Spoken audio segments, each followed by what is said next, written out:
రెండు వచ్చా? Praise the lord వచ్చా? చెప్పండి, ప్రైజ్ ది లార్డ్. హల్లెలూయా. మనం హల్లెలూయాని స్తుతించినప్పుడు, దేవునికి స్తోత్రం అని స్తుతించినప్పుడు, దేవుని ఆరాధించినప్పుడు దేవుని యొక్క సన్నిధి మన మధ్యలో. చూసారు కదా, మనం ప్రభుని ఆరాధిస్తుంటే ఎంత అభిషేకం మీ గ్రామంలో దేవుడి కుమ్మరించారు. అలాగే ముత్తంగిలో ఇలాగే ఆరాధన జరుగుతూ ఉంటే చాలా విడుదల పొందుకోవడం, ప్రజలు విడుదల పొందుకోవడం చూశారు. ఒక వ్యక్తి తాగుబోతుగా ఉన్నాడనమాట, చాలా భయంకరమైన తాగుబోతు. ఎన్నో సంవత్సరాలు మానేయాలని ప్రయత్నించాడు, కానీ మానేయలేకపోయాడు. కానీ ఇలాంటి ఒక ఆరాధన చేస్తూ ఉండగా ఆయనలో నుంచి ఒక పాము లాంటిది వెళ్ళిపోయినట్టుగా ఆయనకి కనిపించిందంట. అంతే, ఆ రోజు నుంచి ఆయన తాగుడు మానేశాడు. హల్లెలూయా. చప్పట్లు కొట్టి దేవుని స్తుతిద్దాం. ఇలాగే స్తుతిస్తూ ఉన్నప్పుడు అన్నదేవరపేట తెలుసు కదా మీకు? అన్నదేవరపేట మన ఇటు ఎక్కడ ఉంది? గౌరీపట్నం దగ్గర ఉంది. మేము అంత టీంతో వచ్చాం. 3 రోజులు కూటాలు. ఫస్ట్ రోజు, మొదటి రోజు కూటం జరిగినప్పుడు నా సాక్ష్యం చెప్పమని ఫాదర్ గారు చెప్పారు. ఆ రోజు నేను సాక్ష్యం చెప్తూ ఉంటే బయట రోడ్డు మీద ఒక ఆయన సైకిల్లో వెళ్తున్నాడంట. సైకిల్ మీద వెళ్తూ అనుకున్నాడంట, ఇవన్నీ ఇలాగే సాక్ష్యాలన్నీ చెప్తా ఉంటారు, అంతా ఉంటుందే, ఆమె చెప్పేది అంతా నిజమా, ఇట్లా జరుగుతుందా అని అనుకున్నాడంట. హల్లెలూయా. ఇప్పుడు మన యూట్యూబ్లో కూడా ఒక సాక్ష్యం విన్నాం కదా, ఒక అతను విషపు మనిషి అని విన్నారా? కొయ్య పాట. హల్లెలూయా. సో ఆయన సాక్ష్యం కూడా చాలా మంది విని ఇదంతా ఉట్టిదే, విషంతో ఎవరైనా బ్రతుకుతారా, అదంతా కట్టు కదా అంటున్నారు. సేమ్ అలాగనే కొంతమంది ఏదైనా నమ్మరు. దేవుడు ఎన్ని అద్భుతాలు చేసినా ఇదంతా జరుగుతుందా, ఇది జరిగేదానా, ఇది నిజమేనా అంటారు. ఇది నిజమేనా అనేవాడు సైతాన్ ఒక్కడే, అనుమానం పుట్టిస్తాడు. హల్లెలూయా. ఆ సైకిల్ మీద వెళ్ళి ఆయన కూడా నా సాక్ష్యం విని అలాగే అనుకున్నాడంట. అనుకున్నాడో లేదో ఆయన కడుపు నొప్పి మొదలైంది. ఇంటికి వెళ్ళాడంట, తగ్గట్లేదు. మందు వేసుకున్నాడు, టాబ్లెట్ తగ్గట్లేదు. డాక్టర్ దగ్గరికి వెళ్ళాడు, ఏం లేదే బాగానే ఉన్నావు కదా. అక్కడికి వెళ్ళి ఆయన ఇంజక్షన్ చేశాడు, అయినా కడుపు నొప్పి తగ్గట్లేదు. అప్పుడు ఆయన భయం వేసింది, అమ్మో నేను ఆ దేవుని సేవకురాల గురించి ఇట్లా మాట్లాడాను కదా, దేవుడు కనుక పనిష్మెంట్ ఇస్తున్నాడో ఏమో అని పరిగెత్తుకుంటూ ఫాదర్ గారి దగ్గరికి వచ్చాడంట. హల్లెలూయా. ఫాదర్ ఎలియాజర్ గారు ఉండేవారు అప్పుడు. ఆయన దగ్గరకు వచ్చి పాప సంగీత ఒప్పుకున్నాడు. అయ్యా తండ్రి, నన్ను క్షమించండి, నేను ఇలా అనుకున్నానండి, నా తప్పైందని అన్నాడో లేదో కడుపు నొప్పి తగ్గిందంట. Praise the Lord. హల్లెలూయా. అప్పుడు ఆయన అమ్మో నిజంగా యేసు ప్రభు చాలా గొప్ప దేవుడు. ఆ సాక్ష్యంతో ఆయన ఇంటికి వెళ్ళి ఆ ఊర్లో అందరికీ చెప్పి వాళ్ళ చుట్టాలందరినీ తీసుకొచ్చాడంట మీటింగ్కి. ఆ మీటింగ్లో ఒక అతనికి కళ్ళు అసలు కనిపించమంట. పుట్టుకతోటి ఆయనకి కంటి చూపులేదు. స్టేజ్ మీద నేను ఆరాధన చేస్తున్నాను, ముందు వాళ్ళంతా కూర్చున్నారు. ఆ అబ్బాయి కూడా, కళ్ళు లేని అబ్బాయి కూడా వచ్చాడు. ప్రియారా, ఆరాధన చేస్తూ ఉండగా యేసు నామమున ఆశ్రయం అనే పాట పాడుతూ ఉన్నాను. అందరూ దేవుని స్తుతించండి, నేను అలా నడిపిస్తున్నాను. ఆయన కళ్ళు తెరిచినా కళ్ళు మూసినా ఒకేలాగా ఉంటుంది. అందరు కళ్ళు మూసుకొని దేవుని ఆరాధించండి అని చెప్తున్నాను. ఆయన కళ్ళు మూసుకొని అలా తెరిచాడంట. అంతే, చీకటిగా ఉన్నదంతా కూడా గొప్ప వెలుగు, మొత్తం వెలుగు కనిపిస్తుంది. ఆ స్టేజ్ మీద నేను కనిపిస్తున్నానంట. హల్లెలూయా. ఇది జరిగిన సాక్ష్యం అండి, దేవుడు చేసిన అద్భుతం.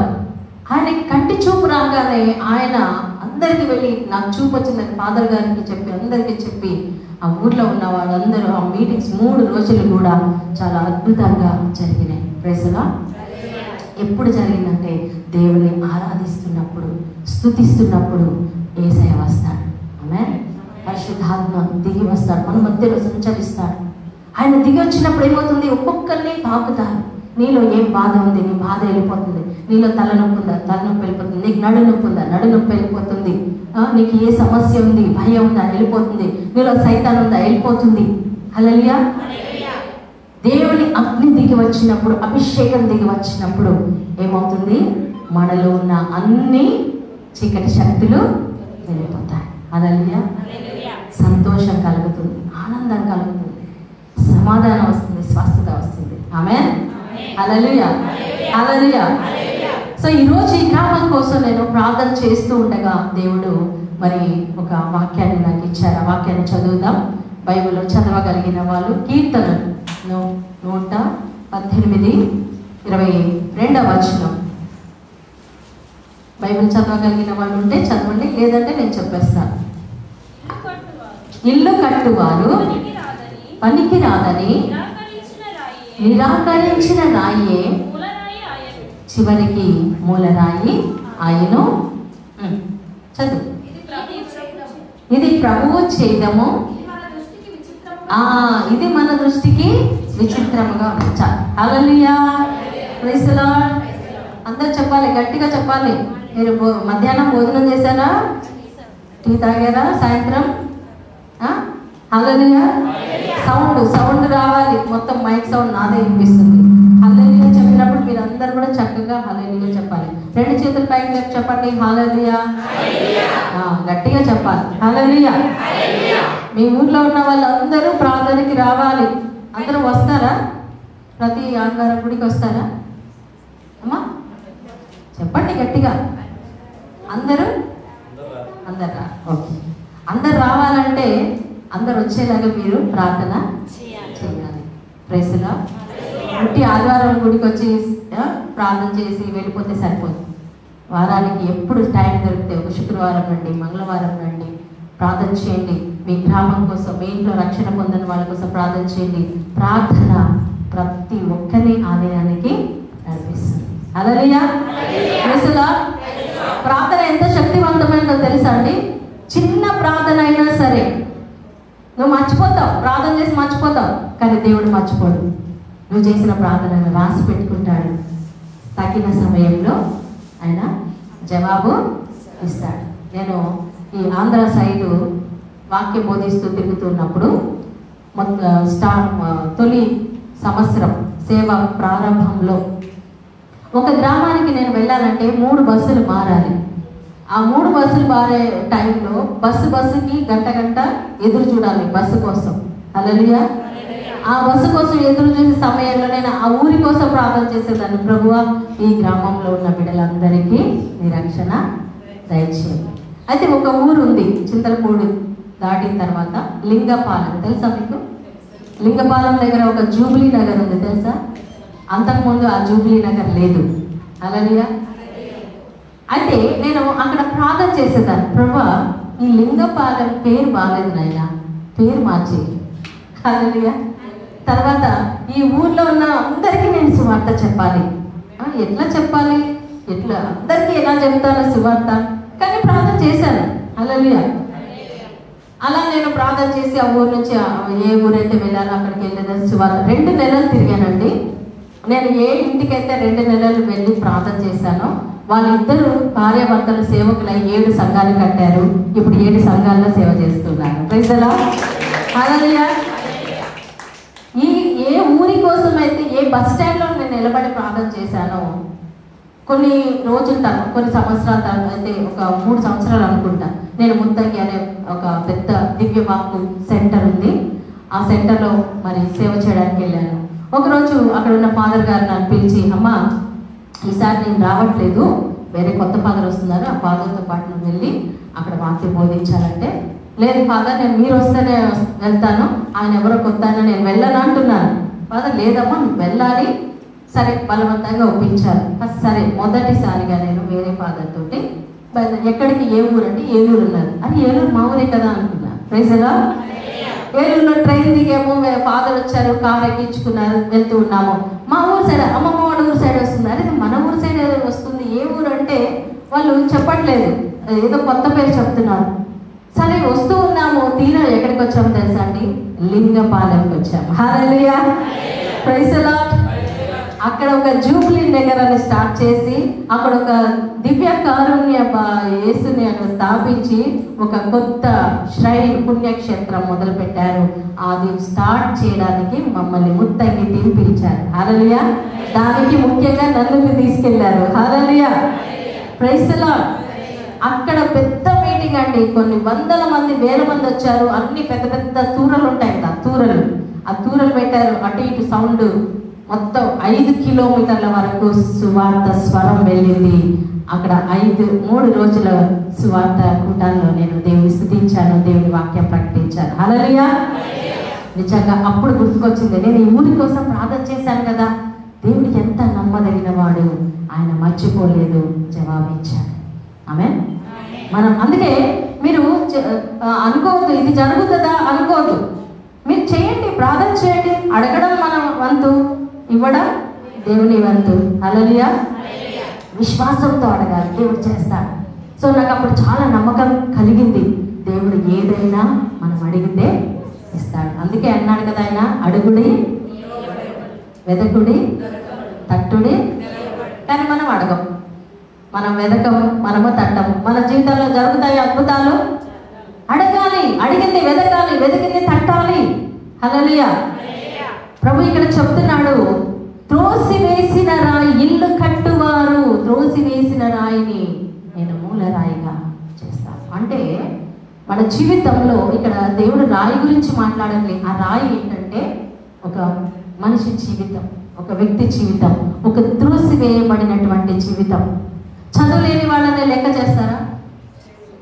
డబ్బు లేని వాళ్ళని లెక్క చేస్తారా ఈ సమాజం? హల్లెలూయా. అందంగా లేని వాళ్ళని లెక్క చేస్తారా? చేయరు. మంచి పర్సనాలిటీ ఉండాలి, అందం ఉండాలి, డబ్బు ఉండాలి, హోదా ఉండాలి, అన్నీ ఉండాలి. అన్నీ ఉన్న వాళ్ళని చాలా గౌరవిస్తారు, వాళ్ళని మంచి ముందు సీట్లో కూర్చోబెడతారు, చాలా వాళ్ళకి మర్యాదలు చేస్తారు. కానీ చదువు లేని వాళ్ళని తోసివేస్తారు, కులం తక్కువ వాళ్ళని తోసివేస్తారు, చిన్న జాతాన్ని తోసేస్తారు, డబ్బు లేదని తోసేస్తారు. అలాంటి త్రోసివేసిన రాయిని దేవుడు ఏం చేస్తాడంట? ముఖ్యమైన రాయిగా, మూల రాయిగా మారుస్తాడంట. గట్టిగా చెప్పండి కొడదామా? హల్లెలూయా. ఎందుకు అంటే ఈ లోకము చూసే దృష్టి వేరు, దేవుడు చూసే దృష్టి వేరు. దేవుడు మనల్ని ఆయన దృష్టితో చూస్తాడు. ఆయన చూసే చూపు చాలా తేడాగా ఉంటుంది, భేదంగా ఉంటుంది, డిఫరెంట్గా ఉంటుంది. కానీ లోక మనుషులు లోకరీతిగా చూస్తారు. హల్లెలూయా. పెళ్లి చూపులకి వెళ్ళారు అనుకోండి, అబ్బాయికి అమ్మాయి కావాలి లేదా అమ్మాయికి అబ్బాయి కావాలి. ఏం చూస్తారు? అమ్మాయి ఎర్రగా ఉండాలి. హల్లెలూయా. అమ్మాయి బాగా చదువుకోవాలి, మళ్ళీ ఉద్యోగం ఉండాలి. ఆ ఉద్యోగం మామూలు ఉద్యోగం, గవర్నమెంట్ ఉద్యోగం ఉందా? Hallelujah. Praise the Lord. B Tech చేసిందా మీ అమ్మాయి? మా అబ్బాయి ఎంటెక్, ఇంకంతా టెక్కులే. హల్లెలూయా. మా అబ్బాయి డాక్టరు, మరి మీ అమ్మాయి డాక్టరే చేయాలి, ఇంజనీరే చెయ్యాలి. అలా చూస్తారు సంబంధాలు. మళ్ళీ ఎందులో తగ్గేది లేదు, ఎత్తు ఉండాలి. కొంచెం ఎత్తు తక్కువ ఉంటే అంతే క్యాన్సర్, సంబంధం క్యాన్సర్. కొంచెం కలర్ తక్కువ ఉంటే, లేదండి మా అబ్బాయి చాలా తెల్లగా ఉంటాడండి, ఎర్రగా ఉంటాడండి, అమ్మాయి కలర్ తక్కువ. హల్లెలూయా. అమ్మాయి లావుగా ఉందండి, లావు కూడా మళ్ళీ సన్న పుల్లలాగా ఉండాలంట. హల్లెలూయా. ఇన్ని చూస్తారు, పై రూపము చూస్తారు. అవునా? ఎంత ఆస్తి ఉంది, ఇవన్నీ ఉన్నా మళ్ళీ ఆస్తి ఉందా? పొలాలు ఉన్నాయా? ఇల్లు, సొంతం ఇల్లు ఉందా? హల్లెలూయా. ఇటు అబ్బాయిని చూస్తే అబ్బాయికి ఏం జాబ్ ఉంది, సొంత ఇల్లు ఉందా, కారు ఉందా? ఒక అమ్మాయి అంటుంది, నాకు కారు ఉన్న హస్బెండే కావాలి. Praise the Lord. హల్లెలూయా. మన కోరికలు ఎట్లా ఉంటాయంటే ఈ లోక సంబంధంగా లక్షల ఆస్తి కావాలి, కోట్ల ఆస్తి కావాలి, ఇల్లు ఉండాలి, కారు ఉండాలి, బంగ్లా ఉండాలి. తర్వాత అక్కడికి వెళ్ళిన తర్వాత వాళ్ళకి నరకం చూపిస్తారు, వాడికి లేని అలవాటు ఉండదు. హల్లెలూయా. ఈ అమ్మాయి ఎన్ని లక్షల కట్నం తీసుకొస్తుంది కదా, మళ్ళీ 10 లక్షలు, 20, 30 లక్షల కట్నం కావాలి. ఇంత కట్నం తీసుకొచ్చిన తర్వాత అమ్మాయి అత్తని మర్యాదగా చూస్తుందా? అత్తని ప్రేమిస్తుందా? మామని ప్రేమిస్తుందా? తల మీదకి కూర్చొని నాట్యం చేస్తుంది. హల్లెలూయా. Praise the Lord. దేవుడు చెప్తున్నాడు, మొదటి సమయాలు ఒకసారి చూద్దాము. ఇక్కడ దేవుడు ఒక వ్యక్తిని రాజుగా ఎన్నుకోవాలనుకున్నాడు. సౌలుని ఎన్నుకున్నాడు. సౌలుని దేవుడు ఎన్నుకోలేదు, నిజానికి చెప్పాలంటే ప్రజలు ఎన్నుకున్నారు. ఎందుకంటే ఆయన అందరికంటే పొడుగ్గా ఉన్నాడు. అరే రాజు అంటే ఎట్లుండాలి? పొడుగ్గా ఉండాలి, బలంగా ఉండాలి, యుద్ధం చేయాలి, ప్రభాస్ లాగా. హల్లెలూయా. రాజు అంటే హీరో లాగా ఉండాలి. సౌలుని చూశారు, మంచి రాజుగా ఉన్నాడు, చక్కగా ఎన్నుకున్నారు, అభిషేకించాడు సమూయేలు ప్రవక్త. కానీ సౌలు దేవునికి విధేయత చూపించలేదు.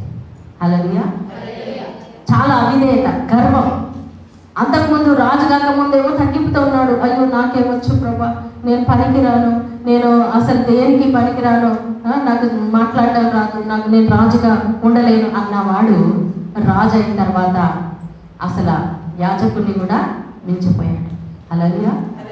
యాజకుడు చేయాల్సిన పని ఆ బలి అర్పించడం, అతను అర్పిస్తాడు, అందరినీ తోసేస్తాడు. గర్వం వచ్చేసి మనలో ఎప్పుడు కూడా అండి, ఉన్నప్పుడు మనం ఏ స్థితిలో ఉన్నామో, లేనప్పుడు ఏ స్థితిలో ఉన్నప్పుడు కూడా అదే స్థితిలో ఉండాలి. హల్లెలూయా. నువ్వు ఏ ఇల్లు లేకుండా, డబ్బు లేకుండా, లేకపోతే ఆస్తి లేకుండా, చదువు లేకుండా ఉన్నావా? ఒకప్పుడు దేవుడు నీకు అన్నీ ఇచ్చాడు, ఒక మంచి స్థాయికి నువ్వు తీసుకొచ్చాడు. ఆ స్థాయికి వచ్చినప్పుడు కూడా నువ్వు అదే తగ్గింపుతో ఉండాలి. దేవుని కృప అని చెప్పాలి. హల్లెలూయా. మన శక్తి, మన బలం వల్ల పైకి వస్తామండి.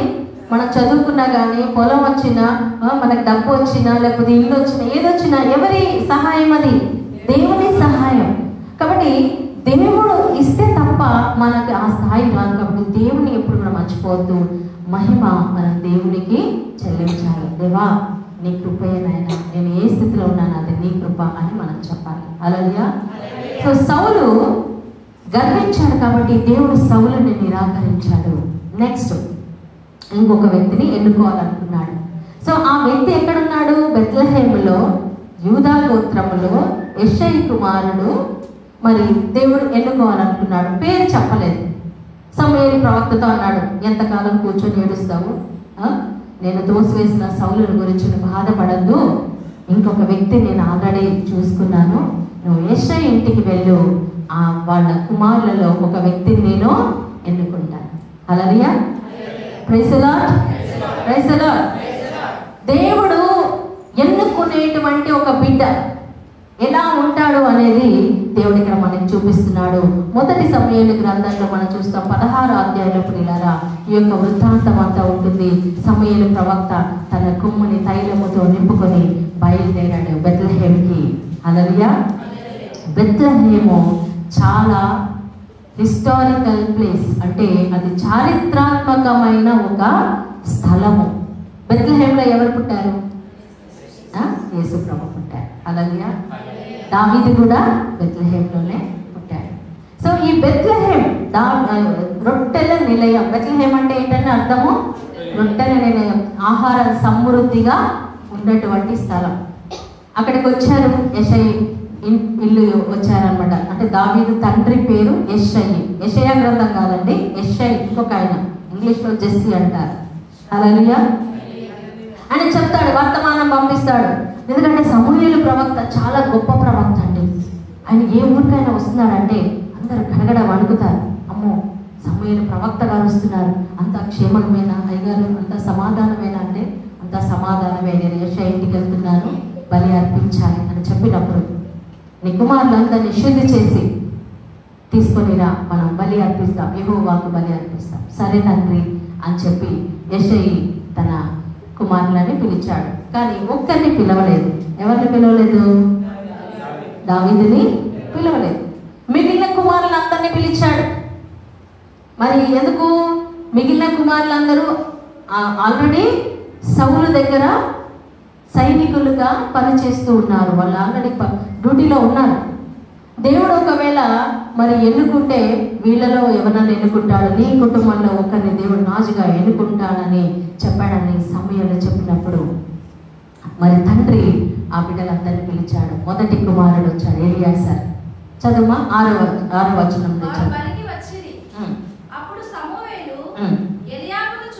ఎలియాబును చూచి దేవుడు ఎన్నుకున్నవాడు నిజంగా ఇంకా దేవుని ఎదుటికి వచ్చేసాడు, యావే ఎదుటికి వచ్చేసాడు అనుకుంటున్నాడు. కానీ యావే ఇతని రూపమును ఎత్తును చూచి భ్రమయకము. హల్లెలూయా. నాన్న మళ్ళీ మెల్లగా చదువుదు కానీ. హల్లెలూయా. అతని రూపమును ఎత్తును చూచి భ్రమయ్యకుము. హల్లెలూయా. మనం ఏం చూస్తాం? ఇందాక నేను చెప్పాను కదా, రూపాన్ని చూస్తాం, ఎత్తుని చూస్తాం, భ్రమసిపోతాం, మోసపోతాం. కలర్ చూసి, హైట్ చూసి, పర్సనాలిటీ చూసి, చదువు చూసి, కారు చూసి, ఇల్లు చూసి, పొలం చూసి భ్రమసిపోవద్దు. హల్లెలూయా. ఇంకా చదువు.